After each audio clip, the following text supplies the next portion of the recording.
Hey everybody, welcome to the D. Louise book series. I'm Christina, Kristina. This is where I read books, talk about books, no special effects going on here. Obviously, it's why my channel is so very, very, very, very low in subscribers, but I would appreciate it if you would subscribe and like and everything. Thumbs up, please. It's been over a year now. We are entering my birthday month, and this is where I stand. Very, very few subscribers. And if I get, every once in a while, I'll get a burst of subscribers, like let's say 5, and then 6 or 7 or 8 or 9 or 10 of you will unsubscribe. So I could appreciate more subscribers for my birthday month. Most appreciative. Yes, we would. Please. So anyway, is it real or is it fake? Well, unfortunately, it's really real. And this is also the very last physical BOCD I have. The next books in the future are all audibles. So here we are, Desperation and Death. J.D. ROBB, book 55. Yes, ma'am. Yes, ma'am. And let's look.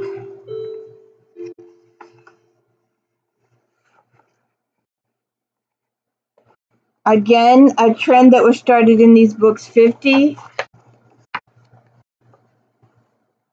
is really fancy covers. Can you solve the mystery?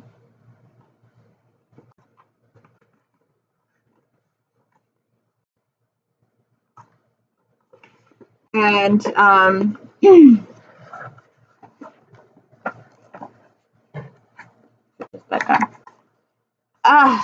Eve Dallas, book 55. Human trafficking is very, very, very real. And it's human trafficking. We build houses. If you need help, please seek help if you can. Be brave. Try not to be brainwashed, but please seek help if at all possible. These situations exist. People get brainwashed, drugged. They do all kinds of things to these people. They pick them up off the street, and it's just really, really horrible. When this book came out, it was just weird timing that not only did the book come out, but I had to go to a seminar, and it was like all this human trafficking at once. It was really weird. But it's very, very prevalent here in the United States. It's very, very sad. So right, we'll get to it. So we start the book out getting to know our two victims, Amina and Dorian. They are best friends, but they are being held captive along with a ton of other girls. They are being groomed and trained and painted and pampered and tortured. To be trained to behave a certain way, to act a certain way, to dress a certain way, to behave a certain way, to learn adult activities a certain way, the whole 9 yards. Then they figure out a way to escape, and one of them ends up dead. And that's when Eve Dallas comes into the situation. And while they're examining the body, Peabody says that the victim is dressed in like a school uniform type of situation. And they also contact Detective Willoughby in the missing persons unit because she was handling the case and the special victims unit. And it's horrible when you have to alert a parent that not only is their child missing, but their child has been found dead. That's very, very sad. You don't want to be the parent. You don't want to be the one telling the parent this information either. Then they go see Morris. I should point out, and I'm sorry I didn't do this in the beginning. I was carried away by the human trafficking thing. Eve Dallas is a lieutenant in the New York City Police and Security Department. Peabody is her partner. Detective Peabody. McNabb is her cohab, and he's a detective in the electronics division. Feeney was her mentor, and he is captain of the electronics division. Rourke is her husband, who's very wealthy. Morris is the ME. Dickhead is the lab guy. Harvo is queen of hair and fiber. Morris is the ME. Somerset is the major domo. Mavis is her best friend, one of the first friends she had when the book started series. She's also a rock star, and Leonardo is her husband. He's a fashion designer, and their daughter Bella. And we have a few visitors from the past show up in this book, which I very much enjoyed. Catching up with these characters again. I love character progression. I love character growth. We get some of that. We get some of that from an unexpected source too, which I didn't see coming. I've been thinking about this in the last couple of books, that why hasn't this particular character pursued, growth if he's like older than Eve? But he's got a similar situation to Eve where he enjoys his current position. So Eve will help him with that. So while investigating the death of Mina, they discover that Dorian's blood is all over her, and it's supposed to be made to look like Dorian killed her, but Eve knows and will be able to prove that it was not Dorian that did it. It was just made to set up for Dorian to take the blame. And so they go to talk to Dorian's mother, and apparently she's not a very good mother. She doesn't care about her child, has not cared about her child for months, has never reported the child missing, has collected the monthly stipend that they allow mothers for so many months. The social worker is also involved because she never, during her social checkup visits, never saw the child for the last 6 months and just took the mother's word that the child was sleeping or out or something. She never bothered to check, so the social worker is also complicit in the stuff that goes on with the mother. So the mother is arrested and jailed. And then this little bit of character progression that I talked about, and you know me, I can't do these books without sharing them with you. And this might be a big spoiler for some of you, but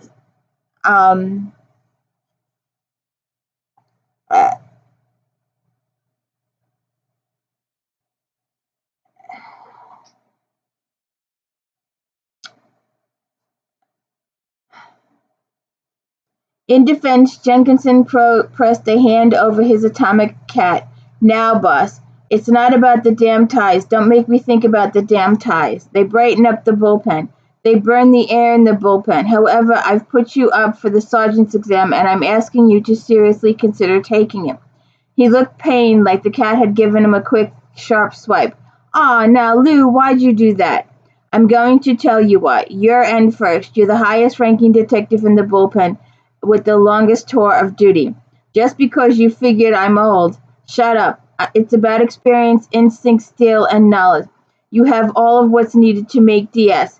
If you're thinking you'd outrank your partner, I outrank mine by a lot more. It doesn't matter." Studying him, she drank some coffee. "It's the rhythm," she continued, "the relationship and this trust. You know that, and you're not going to stand there and bullshit me saying you don't need the boost in pay." He shuffled his feet. "More money's always a plus. You've gotten a nice boost if you'd taken the captaincy when they offered." "I heard things," he added. "I know Whitney offered it and it was overdue and you turned it down. I figured it's because they'd boot you upstairs and take you off the streets." "You figured correctly. which is another reason I want you to take the exam. I'm a street cop, so are you. I don't intend to change that. I run this division, and I'd be stupid to take my most experienced detective away from what he does best just because he makes detective sergeant.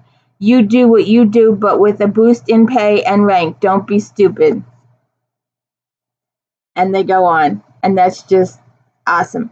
Now, Eve is having a hard time with her day because she's remembering her childhood. She's remembering all the stuff that Richard, Troy, and Sheila did to her. And she's just really flustered, and she's got issues, and she's got all this stuff. If you do not know, Eve was physically assaulted by her biological father. Her mother left very early. She's had nightmares. She's learned to deal with it.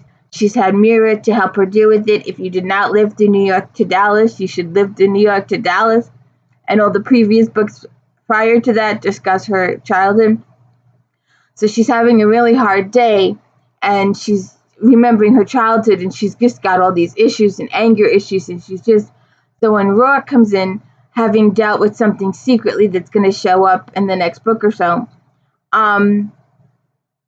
he says, well, why don't you just have Mira, because she needs to talk to Mira about the case and get a profile of the killer. And Mira is the department shrink, if I didn't mention that already. And Dennis is her husband, who's a college professor. And Rourke says, well, let's just invite them to dinner. So they invite... Eva's not happy with this idea. She balks at it, but she gets the idea that it would solve two birds with one stone. They'd get a meal, and she would also get her consult with Mira. So, but because she's had such a rough day, and you know that her and Rourke have boxing droids. She also has the dodo. So she goes home and beats the hell out of a boxing droid. However, she lets the droid get a few shots, so she ends up with a black eye. So the Miras come over and they have dinner, and I was going to read about this, but I don't know. I'm not going to read about it. But Eve talks to Mira about the social worker, and Mina and Dorian, and this, it's just, she gets it all off, but maybe not enough of it. Then she has nightmares. I was going to read about that, but we'll let it go. So when Mina left, Dorian was escaping with her. And Dorian ends up in an abandoned building, and then she goes walking. She's hurt, she's injured, she's got a concussion, and she's rescued by, first he says his name is Monster, but then he says his name is Mouser. He's a little kid on the street, and Eve has some more memories of Richard Troy, and then Eve meets with Detective Willoughby, and we get some information here, and I hope you stay with me through this. I was, Willoughby cocked an ankle over her knee. We can bust up with time trafficking operations that ship in half a dozen at a time, say. Bring them in on boats, mostly the occasional charter, house them in some dump, put them right to work, the forced sex trade.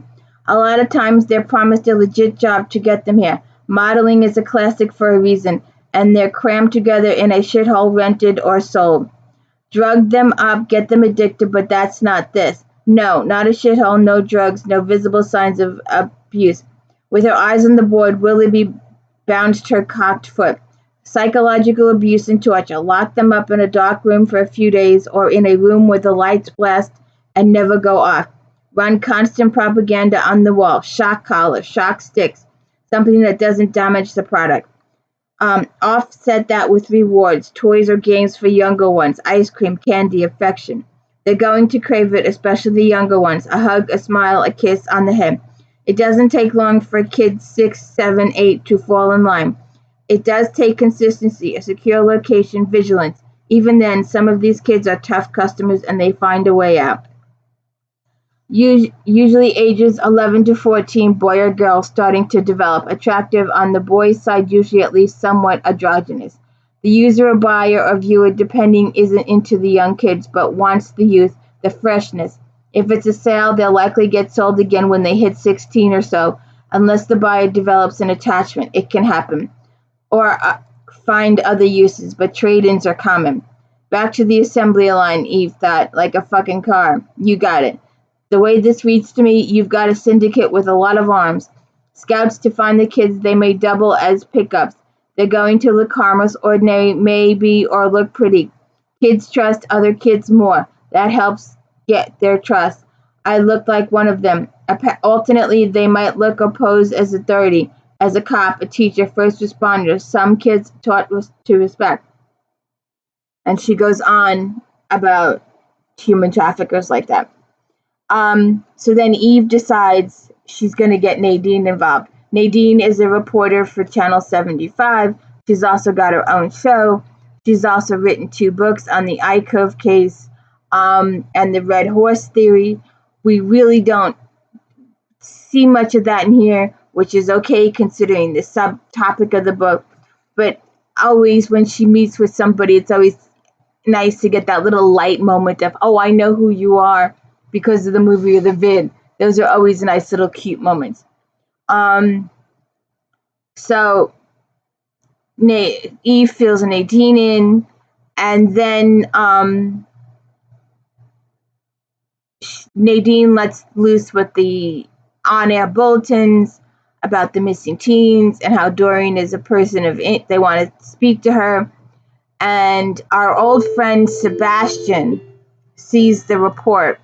If you don't know who Sebastian is, you'll have to read the earlier books, but he was very implemental in Mavis's beginnings. He helped keep Mavis off the streets. He helped train Mavis in pickpocketing and some other skills and grifting and how to run a con, how to earn some money so that they'll be able to go into a legitimate position. And while Eve hates Sebastian, she's got this thing against him, even though he helps kids. He also does he treats them as individuals. He does nothing sexually with them. He just gives them a place to stay. He gives them food, and he trains them in a few things so they can go on to a respectable life in the future, or maybe not respectable, but at least Sebastian has his morals, and Mavis really, really likes him.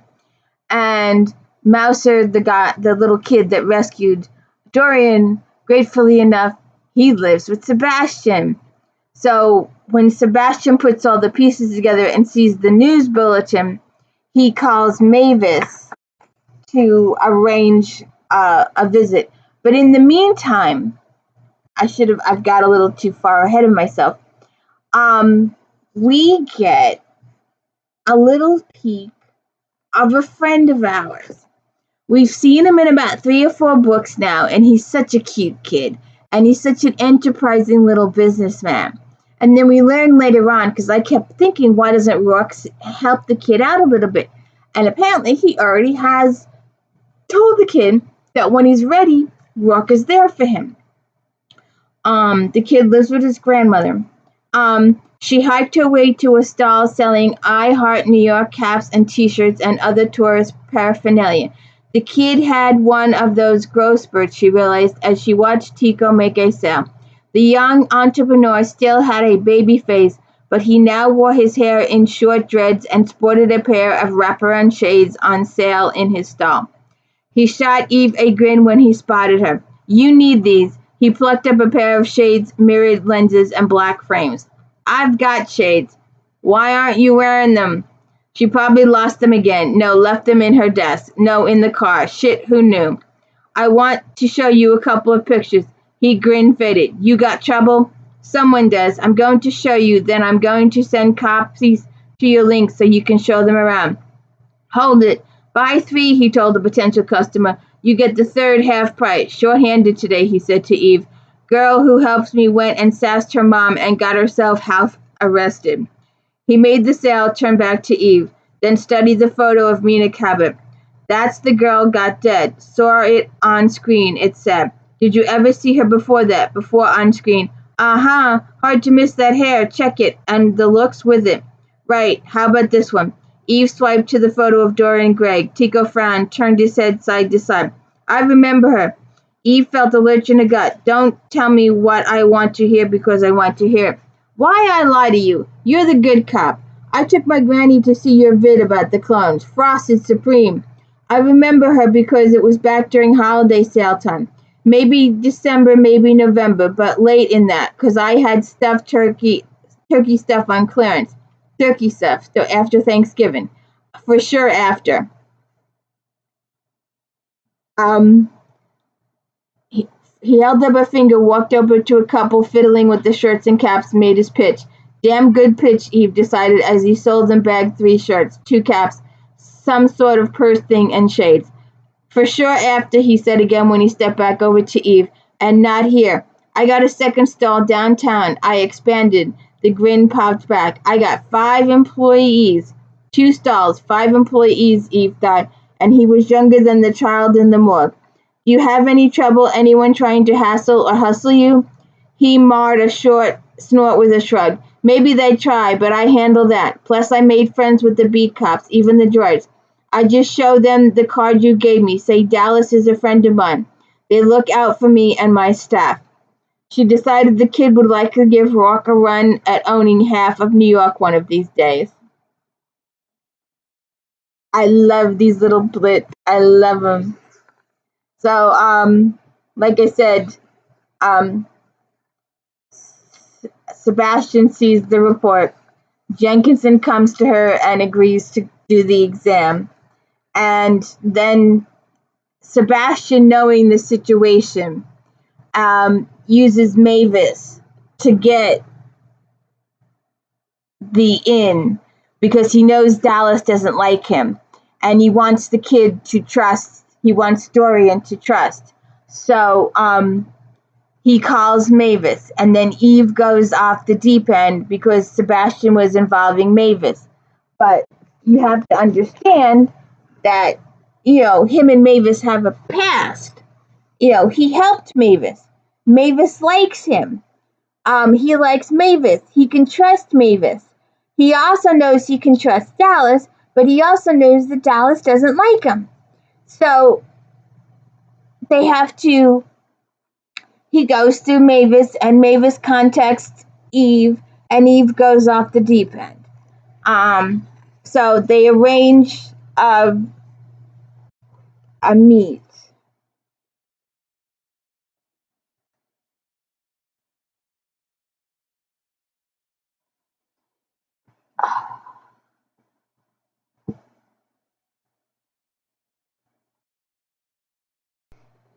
Also, get to see the house.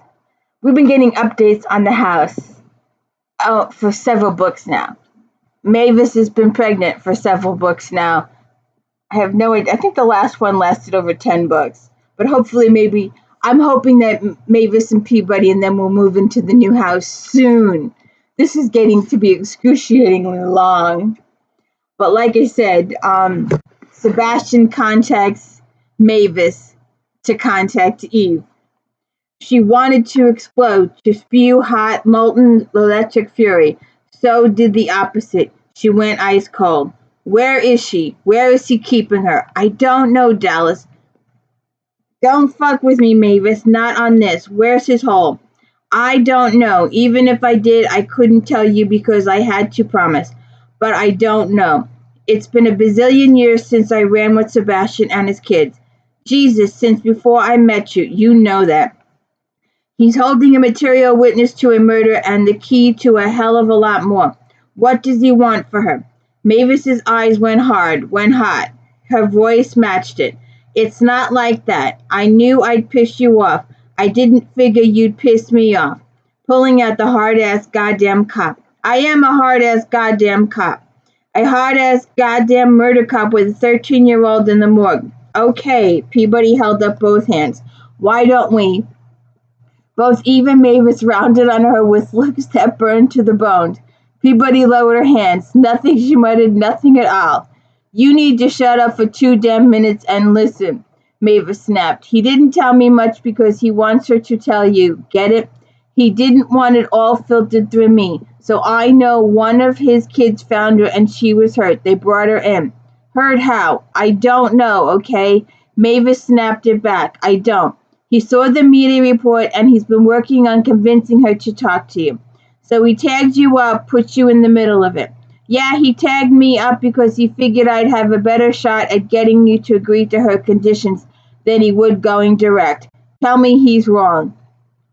Conditions my ass. You're really being an asshole, so number 2 and I are going to take a walk around the room and simmer. Peabody, could I get some water? Sure. And reading the room, Peabody left it rather than using the AC. He didn't tell me a lot, Mavis continued as she walked, but I saw the reports too, and he told me enough for me to figure out it's more than the poor dead girl and the scared out of her shit one. It's all these. We know what it's like. She turned back, eyes still hot, but brimming now. I don't know exactly what this is, but I can buy a freaking clue, and we know what it's like, you and me. So you're really pissed off, and I'm really pissed off, and I think it's what if somebody took Bella, took her and hurt her, and... Don't do that. Struggling to find her calm again, Eve pressed her fingers to her eyes. He had no business bringing you into it because you know what it's like because you go there. You don't get pissed for me, Mavis jabbed a finger toward Eve. I can do that all by myself. And if you stop being pissed for a minute, you know why he came to me. You don't have to like him. You don't have to like or get what he does. But I know without him at that point in my life, I could have never been on that board. I could have been on that board. He was what I needed when I needed it. Right now, he's what this girl needs. What she needs is medical assistance and police protection.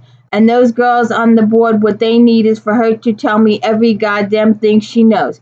Great, Mag, awesomely.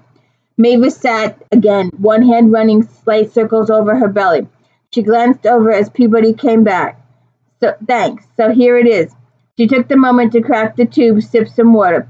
She's agreed, and I get the impression he had to tap dance to do backflips and juggle at the same time. To talk to you at a neutral location, which is the house, our house. Mavis, please. Reaching out, Mavis took and gripped Eve's hand. She won't come into Central. Jesus, neither would I back in the time. But she'll meet with you, talk to you at my place. If you make some promises, Sebastian knows, and he's convinced her, you won't lie to me, and I won't lie to them. What promises? You don't arrest her, Dallas. She didn't kill that other girl. I know that. Whoever did tried to throw it on Dorian. We know that. She's a witness, not a suspect. You have to promise not to arrest her, Mavis, or send her back to her mother, or yank her into the system, a foster home, a safe house. She feels safe right now. You want me to promise to let a key witness go off to unknown location with a guy who runs a gang of kids who grift and steal? It's not a gang, really. It's more of a family. And they go on to negotiate. And then they meet at the house. And it's a trying situation at the house. But Dorian ends up, after she talks with Eve, and they have a whole nother row at the house, Eve, Mavis, Sebastian. Eve tells the kid that she knows her situation. She's been there, done that. She won't give the kid details, but she just say that I've been there, done that.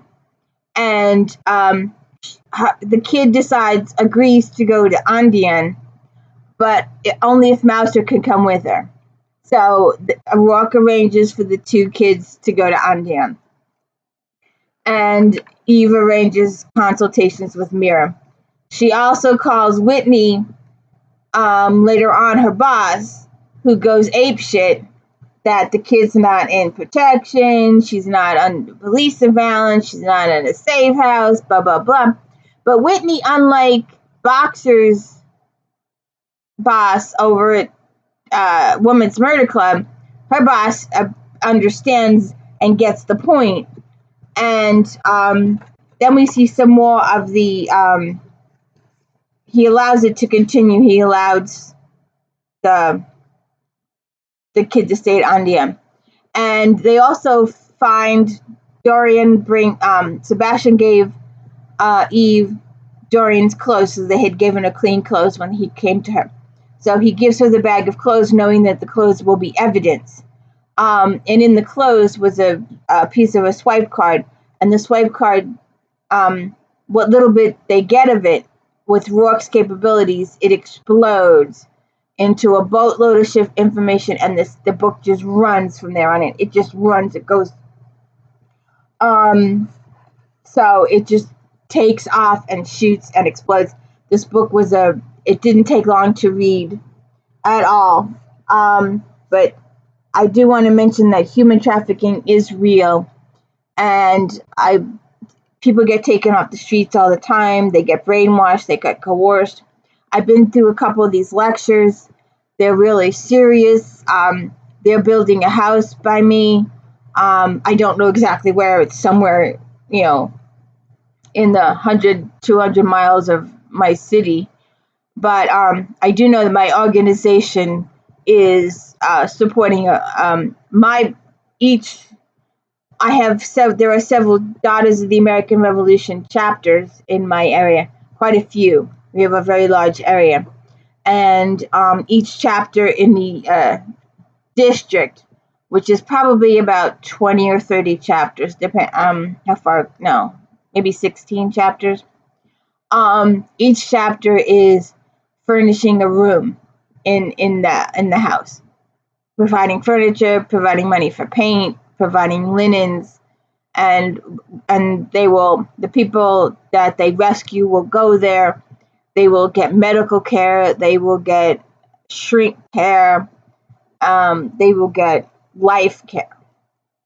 So it was really weird that when this book came out, all this hit me at the same time. But if you get a chance, please listen to the audiobook. This is my last physical audiobook. The next few ones are Audible, but I still do the Audible. I love Susan Erickson. She's just the greatest. When I read the books, I hear Susan Erickson in my head. And because we're at the end, and because I'm growing out of my skin to open said box and read said book, we will be moving on to Encore and Payback in the next day or so. So please look for those videos, and please hit the like and subscribe and let me know I'm doing a good job here, because these are good books. Thank you.